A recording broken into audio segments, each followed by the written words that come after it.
ይስጥልን ክቡራን ተመልካቾቻችን ከትንሿ ብዕር የዕለቱን ዜና ይዘን ቀርበናል። በቅድሚያ አበይት ነጥቦችን እንሆ። ኢትዮጵያም የታገሰችበት ፈረንሳይን ደጋግማ የጠየቀችበት የኢትዮጵያን አየር ኃይል ወደፊት አንድ ምዕራፍ የሚያሻግሩት ዘመናዊ ተዋጊ ጀቶች ጉዟቸውን ጀምሯል። የጠቅላይ ሚኒስትሩ ጉዞም የተሳካ ተብሏል። ከ6 ዓመት በፊት ጥረት የተጀመረበት ግራቀኛም ጠላት በበዛባት የምስራቅ አፍሪካ ሀገር ለኢትዮጵያ እፎይታን የሚሰጥ እንደ ግብጽና ኤርትራ ላሉ ባላንጣዎች ደግሞ አንገት የሚያስደፋም ዜና ይዘው ተመልሰዋል። መረጃውን እናጋራችኋለን። የህወሓት ጦር መሪ ህይወት አለፈ። የእኚሁ ጦር መሪ ሞት ግን ብዙዎችን አነጋግሯል። በወርቅ ዝርፊያ ስማቸው ከሚነሳው ጀነራል ምግብ ኃይሌ ጋር በተጣሉ ማግስት መሞታቸው ደግሞ መነጋገር ይሆናል። ስለዚህ አወዛጋቢ ጉዳይ በመረጃችን የምንነግራችኋለን። ወደ ዝርዝሩ እንሰዳችሁ። የኢትዮጵያ ጦር በፈረንሳይ ዘመናዊ መሳሪያዎች ሊዘምን መሆኑ ተሰምቷል። አደገኛውና ዘመናዊው የፈረንሳይ ራፋኤል ተዋጊ ጀት ወደ ኢትዮጵያ ይመጣል።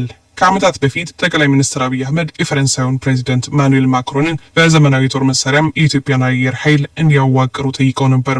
በወቅቱ ከግብጽ ጋር ወዳጅ የነበረው ኢማኑኤል ማክሮን እንዲሁም ከምዕራባውያኑም ከአሜሪካና ከእንግሊዝ ግፊትን ተከትሎም ከኢትዮጵያ የቀረበውን የውትድርና ትብብር ጥያቄም ሳይቀበል ቀርቶ ነበር። አሁን እየተሻሻለ የመጣው የሁለቱ ሀገራት ግንኙነት ግን ዳግም የኢትዮጵያን ጦር ፈረንሳይ እንድታጠናክር በር የከፈተ ነው። ዘመናዊዎቹና ምርጦቹም የፈረንሳይ የጦር መሳሪያዎች መንገድ ላይ ናቸው እየመጡ ነው። ታዲያ ከሰሞኑም ጠቅላይ ሚኒስትር አብይ አህመድ ወደ ፓሪስ ማቅናታቸውን ተከትሎም ይኸው ከፈረንሳይ የሚጠበቀው ወታደራዊ ትብብር ዳግም ቀስቅሰውታል። ያኔም $4 ቢሊዮን የተገመተው ወታደራዊ ትብብር አሁን ከፍ ባለ ዋጋም በፈረንሳይ ይሁንታም ወደ ኢትዮጵያም መልካም ጎን ይዞ መጥቷል የተባለው ጠቅላይ ሚኒስትር አብይ አህመድ ወደ ስልጣን በመጡ ማግስት ያረጀውንና የቆየውን የኢትዮጵያን አየር ኃይል ለማዘመን ምርጫቸው ያደረጉት ፈረንሳይ ነበር። የፈረንሳይን ዘመናዊና የረቀቁም ተዋጊ ጀቶችን ኢትዮጵያን ለማላበስ ይህን ጥያቄያቸውንም በይፋ በደብዳቤ ነበር ወደ ፈረንሳይ የላኩት ጠቅላይ ሚኒስትሩም። በወቅቱም እንደ ሎፖል የመሳሰሉም የፈረንሳይ መገናኛ ብዙሃንና ጋዜጦች ይህንን መረጃ ማውጥተው ነበር። ታዲያ ያ ጥያቄ ቢዘገይም አሁን ነገሩ ፍሬ አፈራና ከ6 ዓመታት በኋላም ወደ ተግባር ሊገባም ጫፍ ላይ ደርሷል። በቀጣይ መረጃችን የህወሓት ጦር መሪ ህይወት አለፈ። የእኚሁ ጦር መሪ ሞት ግን ብዙዎችን አነጋግሯል። በወርቅ ዘርፊያ ስማቸው ከሚነሳው ጀነራል ምግብ ኃይሌ ጋር በተጣሉ ማግስት መሞታቸው ደግሞ መነጋገር ይሆናል። ስለዚህ አወዛጋቢ ጉዳይ በመረጃችን የምንነግራችኋለን። ኮሎኔል ካሳይ በርሄም አዲ ዳሮም ሞት ይጠራ ሲሉ በርካታም የትግራይ ተቃዋሚ ፓርቲዎች ድምጻቸውን አሰምተዋል። በምዕራብ ግንባር የግንባሩ አዛዥ አባል እንደነበሩ የሚነገርላቸው እኚሁ ኮሎኔል ከህወሓቱ ጀነራል ምግብ ኃይሌ ጋር ተጣልተው አንድ ሳምንት ባልሞላ ጊዜ ውስጥ ህይወታቸው ማለፉ ነው መነጋገሪያ ሆነው። እኚሁ ተዋጊ እስካሁን በምን ምክንያት መሞታቸው እንዳልተረጋገጠና ይፋ የሆነ መረጃ እንዳልተገኘ ተነግሯል። ተቃዋሚ የትግራይ አክቲቪስቶች ግን ከጀነራሉ ጋር ቅራኔ ውስጥ መግባታቸውን ተከትሎም ኮሎኔል ካሳይ የህይወታቸው ማለፍ በቅርብ ቀናት ውስጥ መከናወኑን ተከትሎም ምናልባትም ሰውየው ሳይገደሉ አልቀሩም የሚል ጥያቄ አንስተዋል። ለዛም ነው ጉዳዩ እንዲጣራም በተደጋጋሚ ጥሪ ያቀርቡ የሚገኙት። በቀጣይ መረጃችን የህወሓቱ አክቲቪስት ስታሊን በአስመራ ከኢሳያስ አፈወርቂ ጋር እየመከረም የሚያሳዩ ምስሎች ተለቀዋል።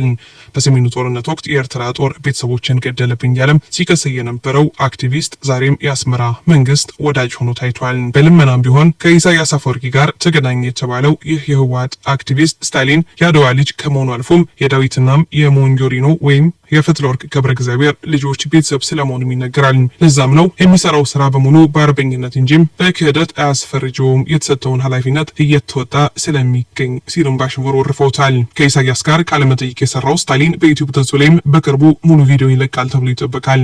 በተያዘም ዛሬ የኤርትራ ጦር ከአዲግራት ወደ ዛላምበሳ በሚወስደው መንገድ ላይ የነበረውን ኬላ ማንሳቱን የአካባቢው ባለስልጣናት አረጋግጠዋል።